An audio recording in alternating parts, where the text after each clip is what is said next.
Mga ka-asenso, ito pong tent nating pina-assemble kay Sir John. Siya yung may-ari dito sa Dayhag, sa tourist destination dito sa Barangay Cabugao, Igbaras, Iloilo. Pag gising nyo sa umaga, pwede nyong makita ang sunrise dito sa side na ito. Ayan, makita nyo yung karagatan dyan. Kung nandito kayo, yung dagat ay kitang-kita. At dito naman sa likod namin, ayan, makita mo naman ang kagandahan ng kabundukan. Talagang virgin mountain pa. Hindi pa yan nagalaw ng mga miners. Ayan. Diba? Ang ganda ng view mga ka-asenso. Hindi po kayo magsisisi kapag nandito kayo sa Dayhag. Tapos, yung tent na pina-assemble natin, ito ay para sa tatluhan. Pwede yung pangapatan. May bukasan pa ito.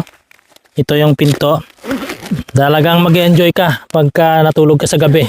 Kailangan magdala kayo ng jacket rito dahil lalamigin kayo. Sa ngayon siguro mga nasa 20 degrees or nasa 21 degrees ang lamig sa tansya ko. No, mga ganon sir. Maya-maya pa ibabagsak pa yan. Ayan, pagpasok. Grabe mga ka-asenso. Paghiga mo. Paggising mo sa umaga, kitang-kita mo yung sikat ng araw doon. Ayan doon ang sikat ng araw, kitang-kita mo mga ka-asenso. At yung nakikita ninyong dalawang bahay na yan, pyramid or pyra, kung tawagin nila rito, pwede nyo naman i-rent yan. Magkano naman yan? 1K yan sir, good for 4? One night. Yan. 1 night. Yan, 1K, good for 4, one night. Yan, hindi po kayo malulugi, lalo na kung kasama nyo yung girlfriend nyo. Mag-honeymoon kayo, pwedeng-pwede rito.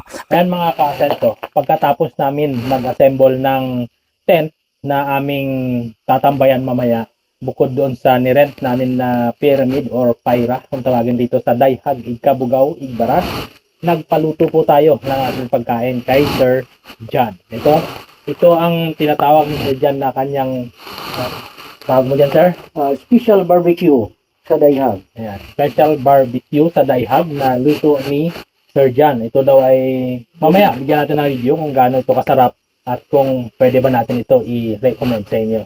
Ayan, abangan niyo po mamaya sa pagkain namin. At yan, maraming salamat Sir John. Ganito kaganda rito sa Dayhag mga ka-asenso. Tingnan niyo yung tent namin in-assemble kanina. Ayan, may pailaw-ilaw pa tayo. Dito yung kay Sir John, dito sa Dayhag ulit. Ayan, ito na po yung, at may upuan pa dahil tatlo po kami rito. Ito yung tent namin. Good for 3 din yan. Pero dito kami matutulog. Dito sa pyramid or pyra, tawagin dito sa Dayhag. Ganito kaliwalas dito, madidinig ninyo ang tunog ng pulisap. Ayan po ang ganda, makikita natin ang kabundukan at mga kapatagan. Ito na mga ka-asenso, sa sobrang sarap, nakalimutan namin mag-video.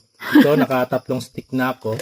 Ito, naubos na lahat. Ito na lang isa ang natitira. Sobrang lambot, tender and juicy. Napakasarap mga ka-asenso. Hindi po tayo mapapahiya rito. Once na pumunta kayo rito, i-order nyo ito kay Sir John, ang kanyang barbecue. Napakasarap. Yan, hanggang dito na lang. Bukas na naman ulit update po tayo sa mga kaganapan rito.